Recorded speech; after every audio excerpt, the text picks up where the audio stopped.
Hi everyone! So today I have just a list of stuff I want to go through to help you beginners out. This is a list of stuff that would have really helped me as a violinist just starting off, so I really hope this helps you. So first thing, we're going to talk about, I guess, just taking care of your violin, taking care of your bow, and then secondly, we're going to talk about just what you're going to need and some things I found helpful to get started and some things I wish I would have done differently that I really encourage my students to do now. So first thing we're going to talk about is winding the bow. So if you look at your bow here, one mistake I see a lot of beginners make is just winding it very tightly.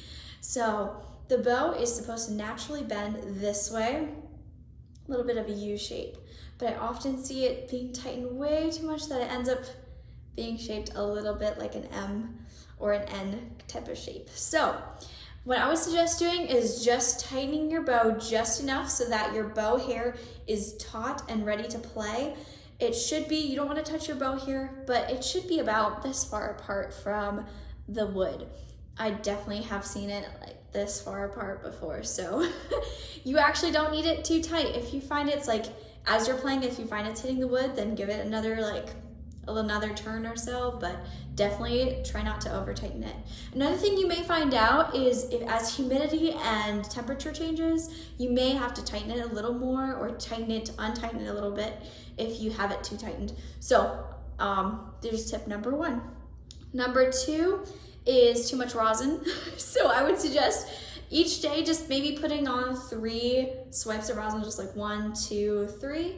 And if you hear you needing a little more, put a little more on. But I've seen a lot of cakey violin bows because there's way too much rosin on it. And as soon as you start playing, there's like a whole dust plume of rosin dust that just like takes over the violin. And it's not good for the violin, it's not good for the bow. If you're seeing that, just give it a little break, don't rosin for a while. So that's definitely a mistake I made. I definitely over rosined, and then my teacher warned me about it, and then I under rosined for quite a while too. So there's definitely a good in between on that. All right, so the next thing is how to clean your violin and how to clean your bow. So I got this cloth here from Filler Shop. I would highly recommend them. It's a perfect cloth. I would recommend like microfiber or something that's really smooth, just so you don't scratch your violin. You don't want to add water or anything to it. If you polish your violin, then you can get special polish for that, but I would recommend taking it in somewhere and getting it polished if you're not sure what to do. It's better than ruining your instrument. So as we play, there's a lot of dust that falls onto the string and onto the fingerboard here and right underneath the bridge. So first thing I would do is mute your strings with your hand. Otherwise, you're gonna experience the worst sound ever, similar to that of scratching a chalkboard with some fingernails. So yeah, so mute your strings, and I'm just gonna have you wipe like this, and then we're gonna go underneath the bridge, wipe there. I'd go on the fingerboard and wipe that. I'd go underneath and wipe that, underneath the chin rest here, and then also the sides of the violin. I remember I totally had not done that for a long time with my other instrument when I first started, and I didn't realize how dirty it was getting, so I would recommend just quick cleaning that up. So that's it for the bow, or for the violin. For the bow, I would try not to touch the bow here. You just like put your cloth in. Violin, I would clean every single day. Bow, I would clean maybe every other day or twice a week or so. But if you don't clean your violin and you don't clean your bow, that rosin is gonna cake on your varnish or on your bow here, and it'll probably ruin your violin or your bow. So it's very helpful to do that. All right, so next thing I would do as a beginner, I did not realize I still have some pictures of me when I was just starting out. As I was tuning my violin, I did not realize my bridge was leaning. So I would just double check your bridge and make sure that it's nice and straight. I would hold up your violin and make sure it's not leaning one way or another. I was teaching a music camp a little bit not too long ago, and I had noticed one of the violins, their bridge was just on the verge of yeah, needing repair or something. So I quick straightened it up, and in a matter of a few days, you can see it slowly like getting back into place. But yeah, if that bridge pops out, it's not fun. I'm just telling you that. It's a horrible noise and it scares you and not fun at all. Anyway, and then the last thing that I have to say about violin and everything, and practice, I'm gonna go into some practice, is just to take really good care of your instrument. Don't leave it out in your car if it's too cold or too hot. I would really recommend taking it in places with you so that's safe. The damage done to a lot of instruments is just hard to see. So please take good care of your violin.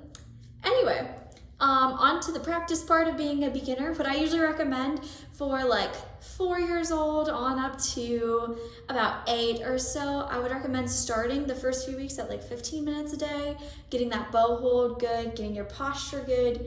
And it's up to your teacher too. Ask your teacher what they would recommend. I like to make a checklist for my beginners so that you're not just set to 15 minutes a day, so that you actually have something you're working towards checking off.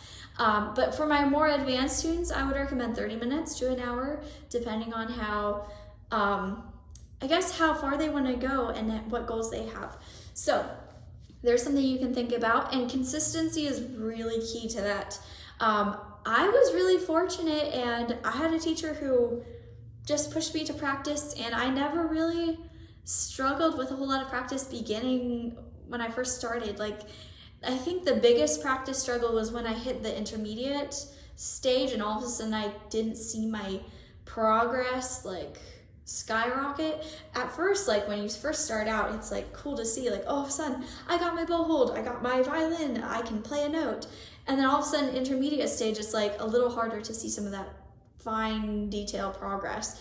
So keep up your practicing, even if you feel like you're not seeing a whole bunch of change. Just keep at it. Consistency is key. Oh my goodness, so key. And the last two things about your instrument and where to get some. So I'm located in Sugar Creek, Ohio. I always tell my students, I mean, there's definitely people around here who have good instruments and they buy them off of each other.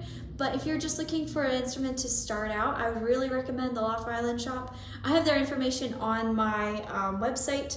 My website is juliekmusic.com, so you can check that. And I have everything you need I think it's in my resources tab that you can check. Yeah, I've got tuners, recommendations for tuners, metronomes, I think, music stands, what books to get. If you come to me, I'll tell you what books to get, and we'll kind of work with you on, note reading and stuff like that. But yes, and where to get a violin. So I always recommend the Loft Violin Shop.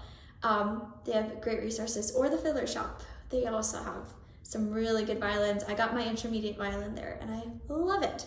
So yes, quality instrument is key. I started out on my dad's, oh my goodness, old fiddle. He bought it for probably like $100, probably around 25 years ago. And that's the instrument I started on. And let me just tell you, it was awful. So first, I somehow got it to sound okay, and the nut of the violin, this part right here, was up way too high, so I had to press extremely hard to even get a sound.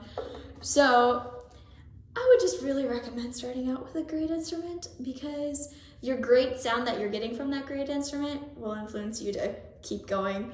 I mean, bad instruments can work too. In my case it did, but I would not recommend it at all. So anyway, quality instrument and consistent practice is key. You got this. I hope this helped. You can check out my resources tab or page at juliekmusic.com. So thank you so much. Hope this helped.